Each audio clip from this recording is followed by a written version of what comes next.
Un pont de fer et d'ombre, le Dom Luis et la trahison du génie. Le pont Dom Luis à Porto est bien plus que de l'acier et de la pierre. C'est un monument à l'ambition, un témoignage de prouesse technique et un témoin silencieux d'une rivalité amère.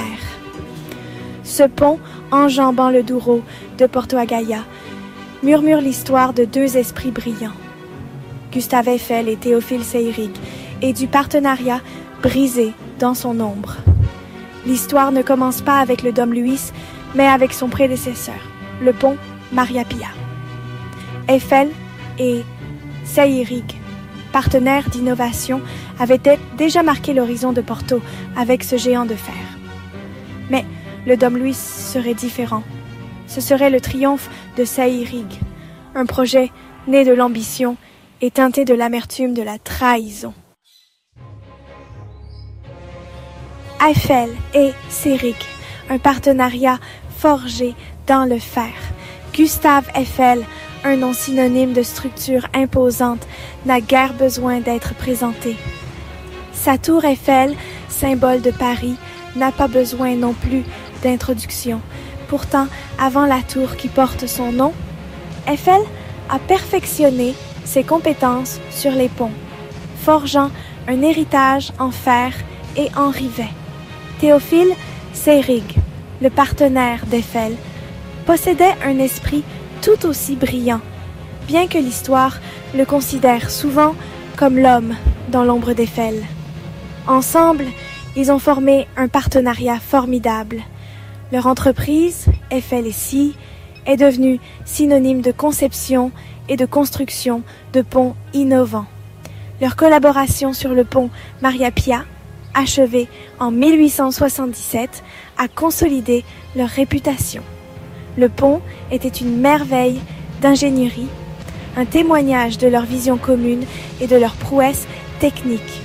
Cependant, ils étaient loin de se douter que leur prochain projet à Porto allait semer les graines de la discorde. Le pont qui les a divisés, la mer récolte de l'ambition. Le projet du pont Dom Luis, envisagé comme un successeur plus grandiose au Maria Pia, est devenu un point de discorde. Eiffel, déjà engagé dans d'autres projets, a proposé un design similaire à leur travail précédent. Seyrig, cependant, aspirait à une déclaration plus audacieuse, une conception qui repousserait encore plus loin les limites de l'ingénierie. La tension s'est intensifiée, alimentée par l'ambition et un choc des visions. Finalement, le projet a été attribué à la société de Seyrig, la société de construction des Batignolles. Cette décision a marqué un tournant dans leur relation, une rupture qui ne guérirait jamais complètement.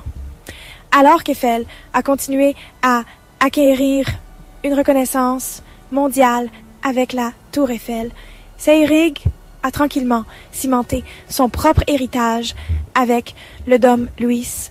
Le pont témoigne du génie indépendant de Seyrig, un symbole de sa capacité à innover et à exceller.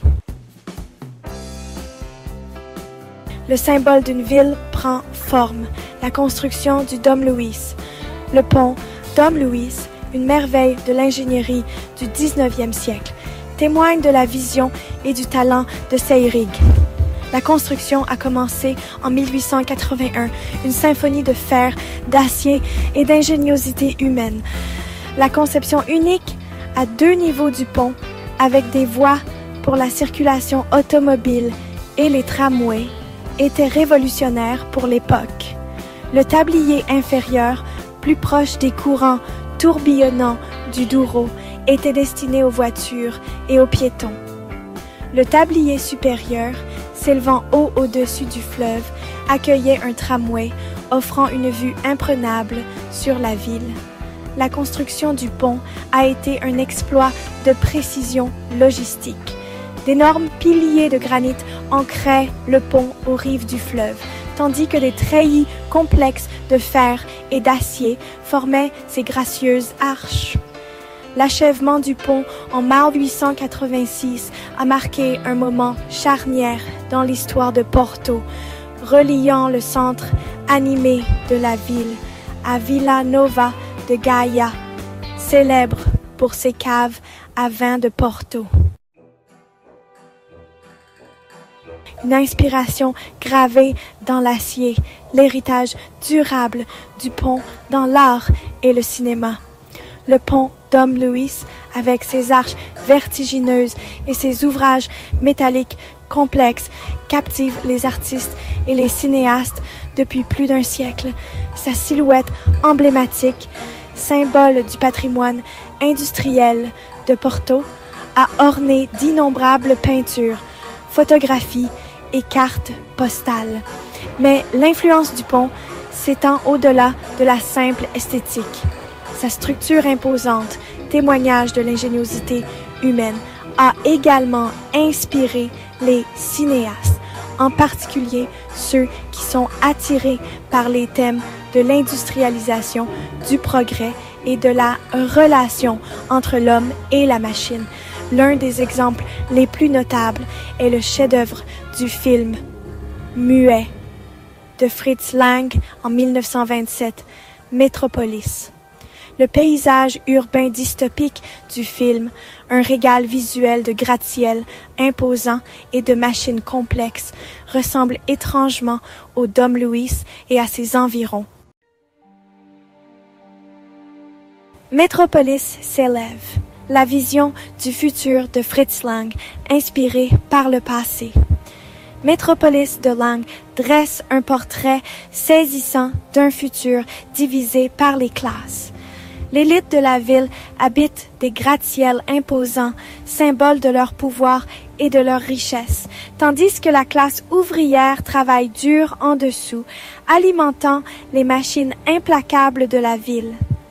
Le paysage urbain emblématique du film, un mélange d'esthétique expressionniste allemande et d'architecture futuriste, s'inspire fortement de structures réelles, notamment le pont Dom Luís. La taille imposante du pont, ses ouvrages métalliques complexes et sa position reliant deux zones distinctes font écho au thème du film sur la division sociale et les aspects déshumanisants de l'industrialisation. Bien que Lang n'ait jamais explicitement confirmé que le Dom Luís était une inspiration directe, les parallèles visuels sont indéniables. L'influence du pont sur Métropolis a cimenté sa place dans l'histoire du cinéma, le transformant d'une structure physique en un puissant symbole de l'ambition industrielle et de ses conséquences potentielles. Une portée intemporelle, le Dom Luís au XXIe siècle. Le pont Dom Luís, autrefois symbole d'une puissance industrielle naissante, est aujourd'hui un monument précieux, un lien entre le passé et le présent de Porto. Son tablier supérieur, autrefois réservé aux tramways, accueille désormais une ligne de métro moderne, transportant les voyageurs et les touristes à travers le Douro. En dessous, le tablier inférieur est animé par la circulation piétonne, offrant une vue imprenable sur la ville et le fleuve. La nuit, le pont se transforme une fois de plus, ses ouvrages de fer complexes illuminés dans le ciel sombre. Le pont Dom Luís est plus qu'un simple moyen de traverser le Douro. C'est un lieu de rassemblement, une source de fierté civique et un rappel de la riche histoire de la ville. Sa présence durable, témoignage de l'ingéniosité de ses créateurs, continue d'inspirer, de captiver et de connecter les générations.